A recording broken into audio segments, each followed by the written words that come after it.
There's one person in Wistful Vista who never forgets when Mrs. McGee's birthday rolls around. That's Mrs. McGee. But she just got a big surprise today because look who else remembered it this time as we join Fibber McGee and Molly.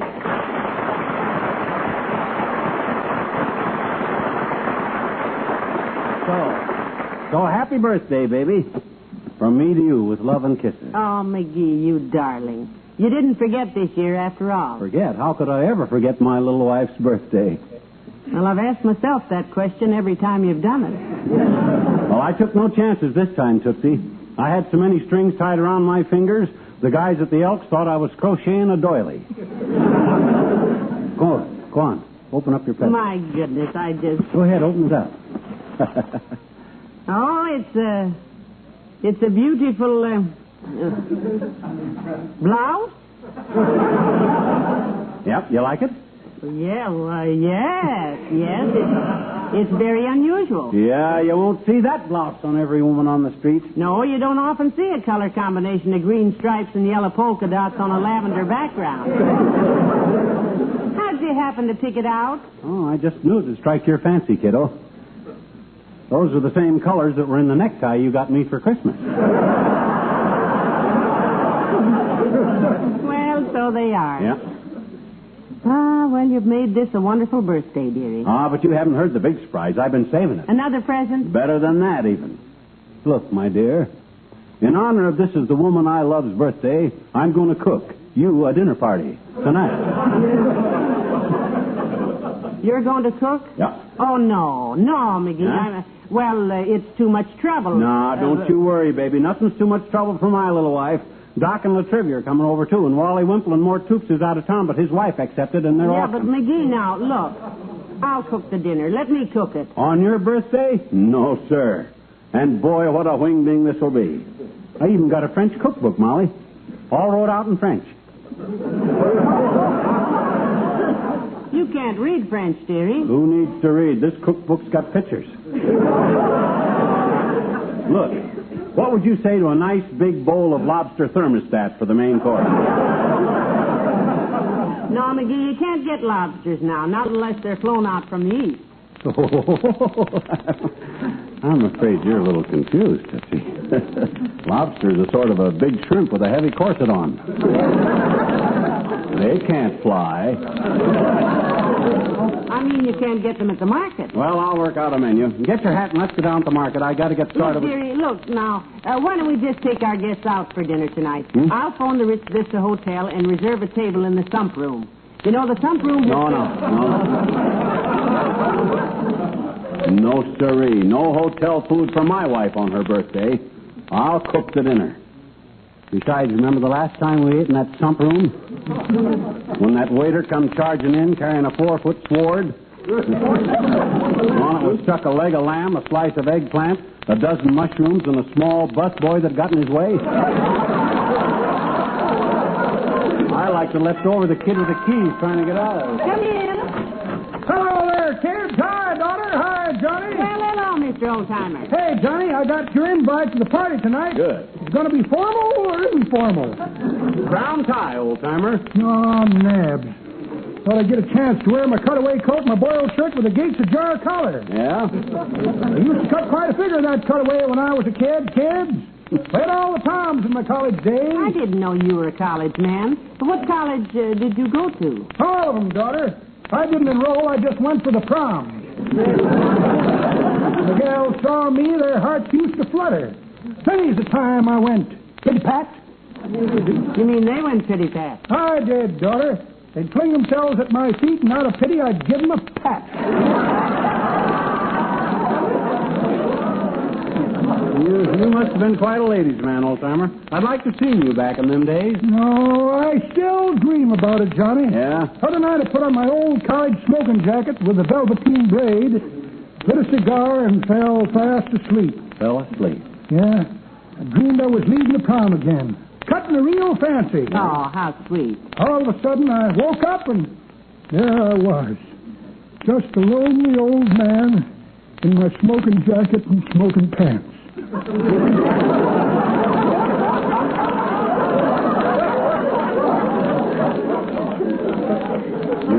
Western pants. Yeah, that's what woke me up. I dropped the cigar in my lap. Come on, kid. Well, come on, Molly. We got to get down to that market. Let's go.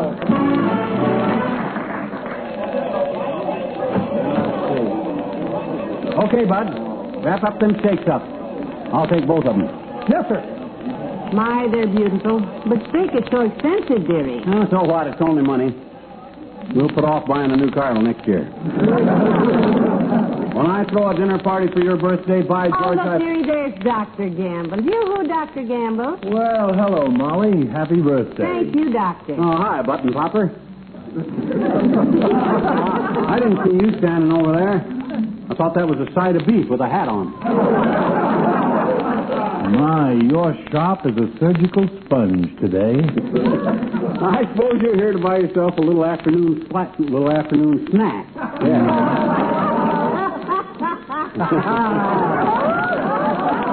Afternoon slack snack. Like maybe a leg of pork or a stewing hen, huh? I wasn't buying a thing, fish face. Oh. I was merely browsing. Browsing, Doctor? Yes, visiting the butcher shop gives me quite a lift, Molly. Is that so? All day long, people come into my office and say, Doctor, my stomach is bad. Doctor, my chest is awful. Doctor, my back is terrible. Oh, yes, it must get awfully monotonous. And then I come here, and it all changes. The butcher looks at me with a smile on his face. He says, Doctor, my short ribs are wonderful. As a matter of fact, Doc, this guy's short ribs are usually pretty bad. They're full of bones. Well, now, you just work up a good appetite for tonight, Doctor. You will be over, won't you? You're not busy. I wouldn't miss it, Molly, although I have been pretty busy this week. I visited one building yesterday, and out of 60 people there, 40 of them were sick. My gosh, an apartment? No, hospital.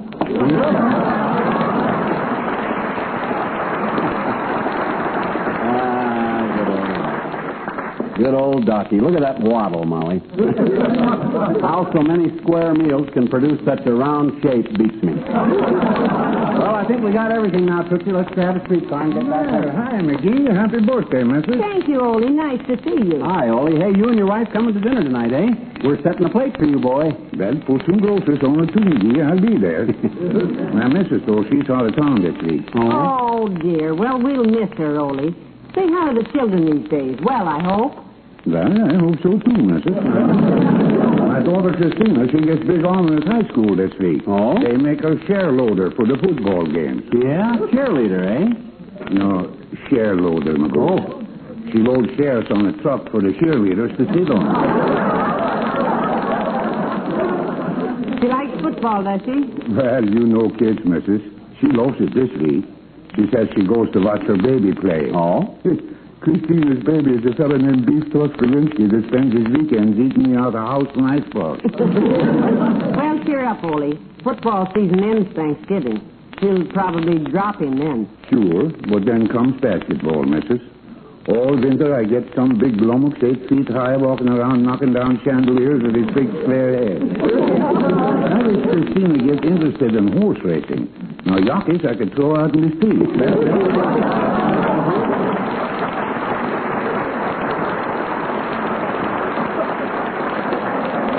Well, come on, Molly. Here's our streetcar. Pass the leadership on Planetron. Let them out, please. Both. Hurry up, Molly. Let me give you a hand with them bundles. Thanks, dearie. It's a high step in this skirt. Who was that? Me? Oh.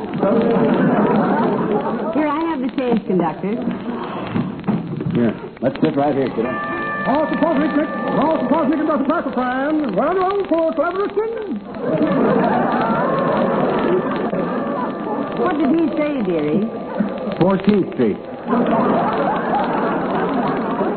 How could you tell? I looked out the window. Hey, watch your feet there, Si. You almost... Oh, I'm sorry, sir. I didn't... Oh, it's you, pal. Hi. Yeah. And Molly, happy birthday. Thank you, Mr. Wilcox. My gosh, Junior, what are you doing riding this square-wheeled boat bucket, boy? Well, I'm putting up some car cards, pal. Oh? Terrific new pet milk recipe. Party peach pie. Here, here's a picture of it, Molly. Beautiful? Oh, that looks delicious. Ah, will you taste it? It's Mary Lee Taylor's new recipe, made with that good, rich, pet evaporated milk and California cling peaches. It's what we call an HT recipe. HT? Oh, I know who that is. But you mean to tell me Mrs. Truman baked that pie for Harry? Here, let me see that picture. No, dearie. No. That's not what I meant, pal. HT stands for husband tested. Well, Natch, who else would she test it on? You don't think Mrs. Truman's going to bake a pie and try it out on Senator Taft?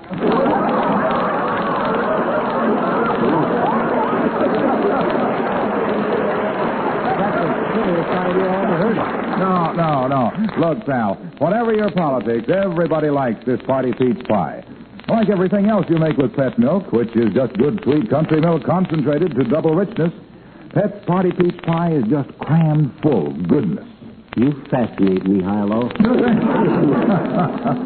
Look, I don't know what you planned for your menu tonight, pal, but here's a tip. Yeah? If you want to be the hit of the household tonight, serve your guests a party peach pie. Say, that's a very intriguing thought, Junior.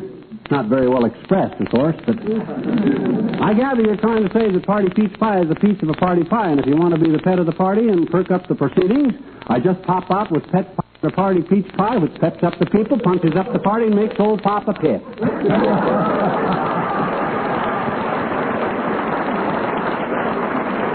Right? My very words, pal. And I just happen to have 10,000 copies of the recipe for it here in my pocket. And if you'd like one... One question, Junior. Shoot. Can you put candles on it? Because this is Molly's birthday, and we got to have candles. Call for Lasimert next. Call for Lasimert and Petersville. Change for Nerf. Hey, that's our stop, Molly. Grab the bundle. See you tonight, Mr. Wilcox. Better hurry. Our guests will be there in 6.5 hours. I got to get started cooking that. Come on. Call for Lasimert. Oh, made a mistake. Not call for Lasimert. It's exasperation. Exasperation. And Petersville Nerf car.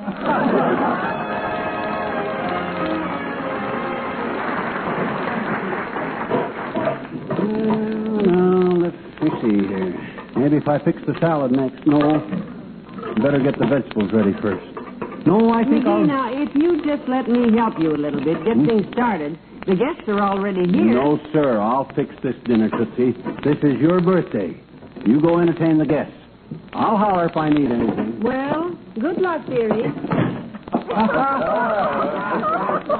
Oh, that's a cute story, Mr. Mayor. Thank you, Mrs. Hoop. Well, what's the news from your mess sergeant, Molly? Is it true he's just been recommended by Duncan Hines for oblivion? Well, I don't know, Mr. Mayor. He won't even let me in the kitchen. He says he's going to throw us a dinner that will go down in history. Well, I hope history can keep it down.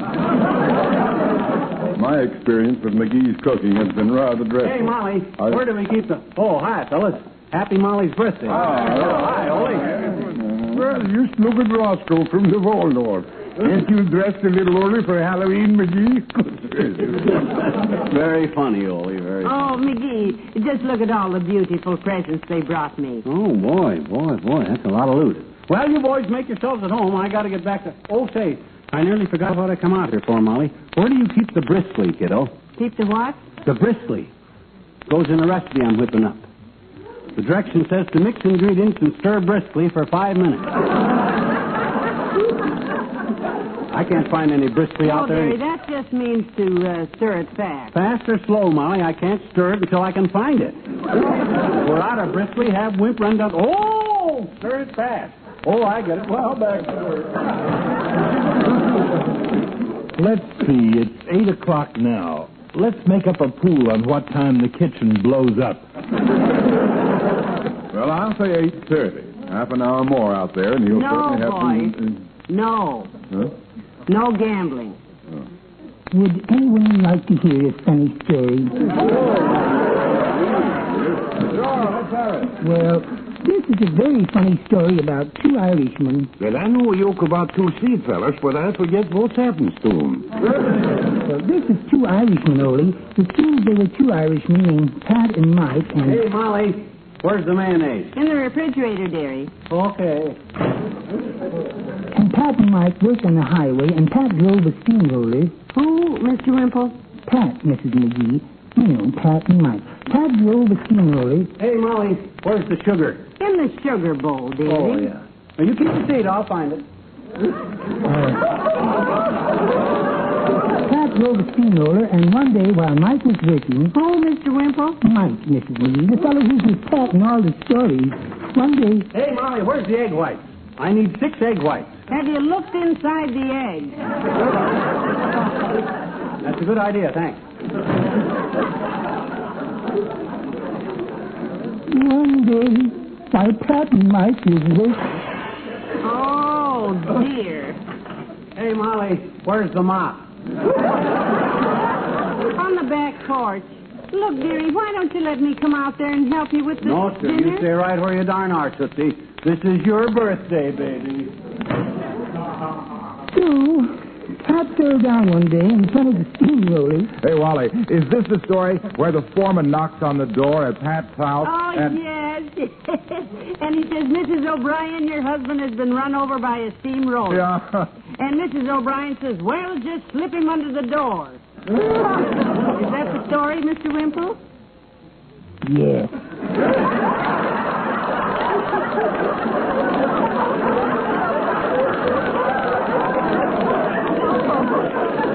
Well, that's a very funny story, Mr. Wimple. Oh, thank you, Mrs. Toots. Sure, that's a good one, Wimple. I like jokes. You know any more good jokes, Wimple? Well, yes, there's one about... Hey, Wilcox, with trivia, you guys like cream spinach? Not me. Can't stand it. I hate it. Good, I just burned it. I got another surprise for you, though, Molly. I'm fixing some pressed duck, Tootsie. Now, I know how you love pressed duck. Oh, wonderful. Yeah, I had to use tame rice, though. We didn't have any wild rice. Give it a few more minutes, McGee. With you in the kitchen, it'll be wild. Incidentally, dearie, how are the steaks? Are you about ready to put them on? If you are, pal, make mine rare, huh? I like red meat. They're already cooked, Junior. I cooked them an hour ago, and I got them in the oven, keeping them warm. Oh, no. When you're cooking all the stuff I'm cooking, you got to have a system. You can't cook everything at once, you know. Yeah, but, dearie, if the steaks are already cooked, dinner should be about ready, you know. Don't worry, it will be, kiddo. I'm having a little trouble mashing the potatoes, though. They're kind of tough. How long did you boil them? Oh, boil them. Oh, that's a good idea. That'll soften them up.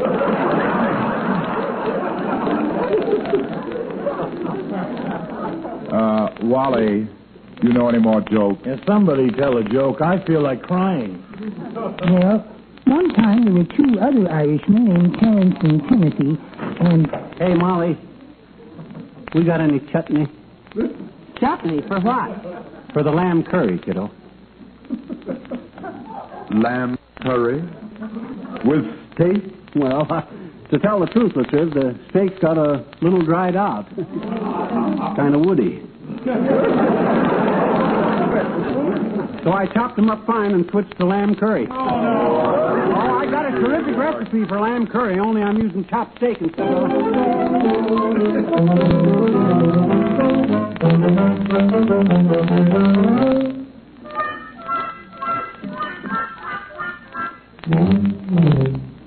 Oh, dear, it's almost 9 o'clock. Look, boys, I'm awfully sorry about I wonder if he's all right out there. You don't think he got discouraged and blew his brains out with a pastry gun? Yeah, he's liable to do it, man. So Pat said to Mike, "Oh, Bunny, here he comes again." That does it. Dad ratted luck. What happened, dearie? Is dinner finished? You said it, dinner is finished. It's done. Ruined. Kaput. Whatever that means. What happened, my boy? What happened besides everything? The dad-ratted lima beans had done it. When I stepped in that hole in the kitchen floor. The kitchen floor? There's no hole in the kitchen floor. What hole? The one the electric iron made. How do you cook dinner with an electric iron? I was using it to press out the pressed duck with. I set it on the floor when the gas went off. The gas went off? Yeah, when the curry boiled over. I got the burner so gummy I couldn't light it again. That was on account of those peppers not being cold enough. Peppers? Cold? Yeah, the recipe says to take 6 chili peppers. The ones you had out there weren't even cool, let alone chili. When I started to put them in the icebox to cool them off, I stepped in that hole in the floor and... why does everything have to happen to me? I could give you 5,000 reasons why everything happens to you, McGee. Well, don't you worry, dearie. We'll just take our guests out to dinner. Yeah, that's it. I'll call the sump room right now. No, just a minute, Molly. I think you ought to open your presents first. See if you like them. Oh, that's a swell idea. Wonderful. I've been pretty patient about all these beautiful packages. I can hardly wait. Well, we all talked it over, Molly, and we thought you'd like some practical gifts, dear. Oh, That's for me, the big one. Oh, I can't wait to see. Well, heavenly days. Look at that, McGee. A great big, beautiful baked ham. My gosh, a ham. This one's mine, Molly. Oh, Mr. Mayor. A 3-layer cake. What? Look, McGee, it says happy birthday on it. Oh, yeah, where's the candles? Say, I made a party peach pie, Molly. I hope 2 desserts. Oh, look at it. And Mr. Wimple, potato salad. Then I've done smorgasbord, missus. Oh, I see. So you guys got together and planned this in advance, eh? No confidence in me, eh? You think I can't cook a simple dinner party for 10 people for my wife's birthday, eh? Well, I'll tell you guys one thing. What? I'm starving to death. Come on, let's eat.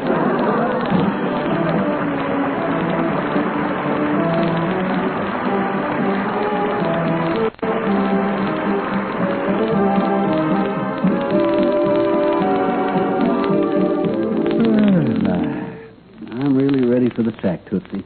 I'm beat. Well, it certainly was a lovely party, sweetheart, after all. I'm glad you had fun. I'm sleepy. What a wonderful way to celebrate a birthday. Yeah. Good friends, good food, good wishes. Good night. Oh.